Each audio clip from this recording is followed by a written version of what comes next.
नमस्ते फ्रेंड्स। तो इस वाले वीडियो में हम लोग डिस्कस करने वाले हैं एक फ्रेंच कहानी जिसका नाम है the diamond necklace. Diamond necklace को लिखा गया था कायद de मॉपासां, जो कि एक फ्रेंच राइटर उनके द्वारा लिखा गया था। ये कब ये 17 फरवरी 1884 1884 को ये पहली बार पब्लिश हुआ था। एक फ्रेंच मैगजीन इसका नाम था ली कॉर्स, उसमें ये पब्लिश किया गया था द डायमंड नेकलेस। उसके बाद 1888 में ये एंथोलॉजी के रूप में, यानी एंथोलॉजी क्या होता है, सिमिलर लिटरेरी फॉर्म का वो कलेक्शन होता है, जैसे पोएम का कलेक्शन, कहानियों का कलेक्शन। उसी तरह ये एक कहानी है, तो एक एंथोलॉजी के रूप में कहानियों की किताब में पब्लिश हुआ 1888 में। और ये कहानी क्या है, पूरी फ्रेंच का है। ये फ्रेंच एटमॉस्फेयर उस समय का ये पूरा विवरण देती है। 1888 में जब इंग्लैंड में एलिजाबेथ का शासन चल रहा था, उस वक्त फ्रांस में क्या हालात थे, उस पर ये कहानी हमें एक जायजा देती है। तो इसमें जो मेन कैरेक्टर है इस कहानी की, उनका नाम है मैडम मैटिल्डे लॉइजल। ये क्या है, एक बहुत ही बेसिक घर में, एक बड़ा ही क्या कहते हैं, जो बड़े मिडिल क्लास से जो नीचे होते हैं, उस घर में पैदा हुई। होप बहुत सारा था, लेकिन इसके पास कुछ था नहीं। इनकी शादी हुई एक क्लर्क से हुई, जो कि किसी डिपार्टमेंट ऑफ पब्लिक एडमिनिस्ट्रेशन में एक क्लर्क का काम करते थे। तो उनसे इनकी शादी हो गई और इनको ना डाउरी मिला, तो ना ही, क्योंकि नीचे तबके साथी, तो उस वक्त जो यूरोपियन सोसाइटी थी उसमें क्लास का बहुत ज्यादा महत्व होता था। जैसे इंडिया में आज कास्ट सिस्टम है, उसी तरह उस वक्त यूरोपियन सोसाइटी में क्लास सिस्टम बहुत होता था। अमीर अमीर, गरीब गरीब, वो बहुत ही होता था। वो तो आज भी हर जगह क्लास सिस्टम तो है ही। फिर इनकी शादी हुई एक क्लर्क से। इस पूरे कहानी में उनके पति का नाम नहीं दिया हुआ था। वो बड़े ही लिमिटेड, वो जो मैडम मैटिल्डे लॉइजल थी, उनके पास बड़े ही लिमिटेड रिसोर्स थे, लेकिन एस्पिरेशन उनके बहुत सारे थे। और वो क्या थे, तो वो लेकिन एक बार क्या होता है कि जो उनके पति होते हैं वो आते हैं, उसके बाद वो बड़े ही खुश होकर उनको बताते हैं कि उनको जो है जो कि उस समय के मिनिस्टर थे, जो कि मिनिस्टर थे, वो जिनका नाम था जॉर्ज रैम्पोने, वो जो कि पब्लिक एडमिनिस्ट्रेशन के मिनिस्टर थे। उनके यहाँ एक बॉल पार्टी थी, तो उनको वहां पे इनविटेशन आया। उन्होंने ये सोच के बताया कि मैटिल्डे लॉइजल खुश होगी, उनकी जो वाइफ है, लेकिन वो खुश नहीं हुई। वो बोलती है कि मैं कैसे जा सकती हूँ, मेरे पास तो गॉन नहीं है, मैं क्या पहन के जाऊंगी। तो आप मुझे वहां ले जाके क्या बताना चाहते हैं। तो वो सोचे कि फिर उसने अपनी पत्नी को पेशकश किया कि मेरे पास 400 रुपए है, जो मैंने शॉटगन खरीदने के लिए बचा रखे हैं, और आप उन पैसों से चाहो तो कौन खरीद लो और हमारे साथ बॉल पार्टी में चलो, जो कि मिनिस्टर ने होस्ट किया हुआ है। तो जो कि मिनिस्टर का नाम था जॉर्ज, तो जो कि उस समय फ्रांस में मिनिस्टर थे, उन्होंने वही होस्ट कर रखा है। तो वो फिर मान जाती है, तो वो जाती है। फिर वो 3 दिन पहले जब पॉल पार्टी के पूछते हैं, तो वो फिर वो कहती है कि उनकी वाइफ कहती है, जो मैटिल्डे लॉइजल है, जो कि इसकी की मेन कैरेक्टर है, वो बोलती है कि मेरे पास तो कोई ज्वेलरी नहीं है, ज्वेलरी के बिना मैं कैसे जाऊंगी, वो अमीरों की पार्टी है। तो वो हताश हो जाती है। तो उनके हस्बैंड वापस से बोलते हैं कि जो उनकी एक फ्रेंड है जिनका नाम है मैडम फॉरेस्टियर, उनसे क्यों नहीं मांगती हो। तो जो उनकी वाइफ है, उनके चेहरे पे अचानक से उजाला आ जाता है कि हाँ, मैंने ही क्यों नहीं सोचा। फिर वो जाती है अपने दोस्त के पास, जो कि जिनका नाम था मैडम फॉरेस्टियर। वहां से जाती है, उनके पास जाती है उसको बोरो करने की। कि उनकी वो बहुत ही अमीर क्लास से थी, तो वहां पे बोरो करने में जाती है। तो वो जाती है, बोरो करती है। तो वो जब अपना वार्डरोब में जाती है, कि लॉयजल को कहती है कि आइए मेरा वार्डरोब देखिए, आपको जो पसंद है वो ले लीजिए। तो वो जाती है, वार्डरोब देखती है, उसके बाद पूछती है कि और कुछ नहीं है। तो वो बोलती है हाँ। तो एक सैटिन का ब्लैक बॉक्स रहता है, उसके अंदर एक नेकलेस रखा हुआ था, वो उसे बहुत पसंद आता है। तो वो फिर बोलती है कि ये नेकलेस मैं चाहती हूँ। तो वो चेक करती है नेकलेस, और फिर वो नेकलेस उसे बहुत पसंद आता है, और मैडम फॉरेस्टियर उसे बोरो करने के लिए दे देती है। फिर वो आती है, वो नेकलेस लेकर अपने घर, और बहुत ही खुश रहती है। अब क्या होता है कि बोरो तो कर ली है।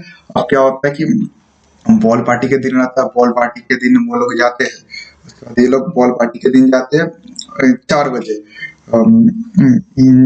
ये लोग बॉल पार्टी में आते हैं। वहाँ पे क्या होता है कि वो क्या कहती है, उस वहां तक तो एक रैप पहन के आई हुई रहती है अपने बैग पे, वो रैप हटा लेती है। यहाँ पे पूरा लिख रहा है कि mostest wrap of his common life वो हटा लेती है, कि जो रोजमर्रा में वो पहनती है। और वहां से एक बिल्कुल, यहाँ पे पोएट ये लिख के बताना चाह रहा है कि अब वो अपनी पुरानी जिंदगी जो वो जी रही थी कुछ समय के लिए तुरंत छोड़ के अमीरों वाली वो फीलिंग लेना चाहती है इन द बॉल पार्टी। तो वो ये छोड़ के वापस बॉल पार्टी में अंदर जो जहाँ बॉल पार्टी हो रही होती है वहां वो लोग जाते हैं।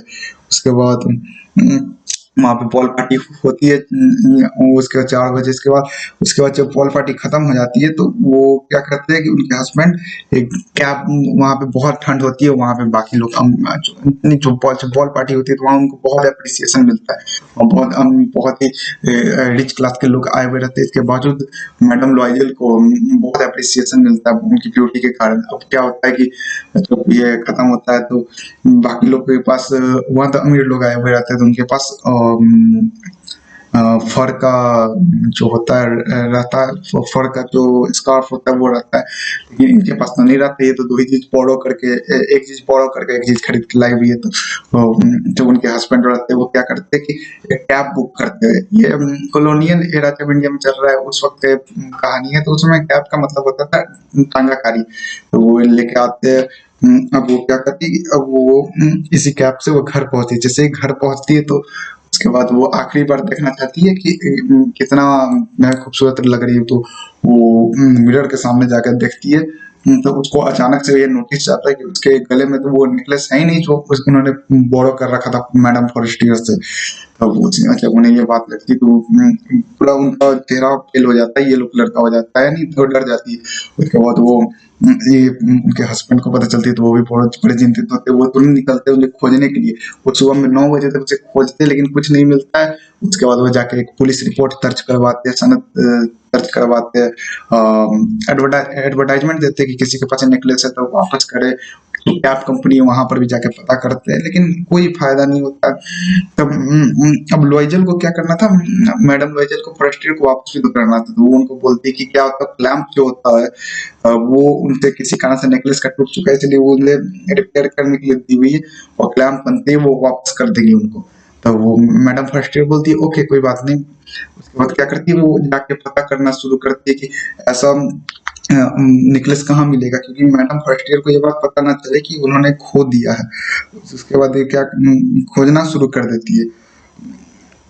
उसके बाद क्या करती है, खोजना ये स्टार्ट कर देती है। उसके बाद एक नेकलेस की दुकान जिसका नाम है पैलेस रॉयल, वहां जाके इन्हें आखिरकार ये नेकलेस एक मिल जाता है। तो उसका दाम रहता है 40,000 फ्रैंक, क्योंकि वो किसी तरह 36,000 फ्रैंक में खरीदने के लिए शॉपकीपर को मनवा लेती है, और 36,000 फ्रैंक में सेम टू सेम वो नेकलेस खरीदती है। जब ये नेकलेस खरीदती है वापस जाके दे देती है तो मैडम फ्रस्ट्रेट कहती है कि आपको पहले दे देना चाहिए था, मुझे इसका काम भी पड़ सकता था। तो वो बोलती है सॉरी बोल के वो आगे बढ़ जाती है। अब तो वो तो लेकिन वो तो बहुत ही ट्विस्ट आता है कि वो तो बहुत गरीब परिवार से थी। तो 36,000 फ्रैंक का नेकलेस जो कि खरीदने के लिए, जो उन्होंने खो दिया था उसको खरीदने के लिए इन्हें बहुत सारा कर्ज लेना पड़ता है। जब ये कर्ज ले 36,000 फ्रैंक के लिए वो कर्ज ले लेती है। अब क्या करना था उनको, अब ये कर्ज चुकाना पड़ता है। तो उन्होंने अलग अलग जरियों से कर्ज ले रखा था। तो इसके लिए क्या करना पड़ता है, मैडम लॉयजल को बहुत ही नीचे दर्जे की लाइफ जीनी पड़ती है आगे। वो अपने जो मेड आती थी उनको हटाना पड़ता है, जो उनके हस्बैंड थे उनको एक्स्ट्रा काम करना पड़ता है, मैन्युस्क्रिप्ट कॉपी करने के लिए काम करना पड़ता है, और उन्हें एक ट्रेडमैन के एक ट्रेड्समैन एक व्यापारी के नीचे भी काम करना पड़ता है। नाइट शिफ्ट में, वो दिन शिफ्ट में वो क्लर्क का काम करते थे। उन्हें बहुत ज्यादा दिक्कत आती है। 10 सालों के बाद क्या होता है कि वो किसी तरह सारा डेब्ट जो उन्होंने ले रखा है उसको खरीदने के लिए वो वापस कर देती है। अब ट्विस्ट आता है कि 10 साल बाद वो तो कर देती। एक दिन अचानक से उनको मैडम फॉरेस्टियर मिलती है। एक दोपहर के समय एक रैंडम आफ्टरनून में उन्हें मैडम फॉरेस्टियर वापस मिलती है, किनको, मैडम लॉयजल को। अब क्या होता है चीज क्या, अब उनको वापस मिलती है। उसके बाद जैसे ही उन्हें वो मिलती है तो उसके बाद वो जाते हैं, उसके बाद उससे बात करते हैं कि आपने मुझे पहचाना? तो उन्होंने नहीं बोला कि मैंने नहीं पहचाना। तो बोली कि मैं मैडम लॉयजल हूँ। तो वो अचानक से देख के कि तुम्हारा ये हाल कैसे हो गया? तो उन्होंने ये सारा किस्सा बताया कि आपसे मैंने याद है 10 साल पहले एक नेकलेस लिया था, लेकिन मैंने उसे खो दिया था और बाद में मैंने उसको वापस दूसरा खरीद कर वापस किया कि आपको ये बात पता ना चले। तो वो कि वो 36,000 फ्रैंक का मैंने वापस खरीद कर आपको वापस किया। तब अचानक से मैडम फर्स्ट ईयर बोलती है कि लेकिन वो नेकलेस तो सिर्फ 500 फ्रैंक का था, वो एक इंटीमेशन था, वो असली नेकलेस नहीं था। असली नेकलेस का वो एक इंटीमेशन था, जो हम सेकंड कॉपी कहते हैं ना, महंगी महंगी ब्रांड्स की सेकंड कॉपी आती है, उसी तरह वो एक मात्र इंटीमेशन था। वो 36,000 फ्रैंक का ना होकर सिर्फ मात्र 500 फ्रैंक का था, 500 फ्रैंक्स का था। ये सुन मैडम फॉल्टियर के आंखों में आंसू आ जाते हैं कि कितनी ईमानदार थी ये, कि 10 सालों तक खुद ही ये सारे दुख सही, लेकिन मेरा सामान वापस कर दी।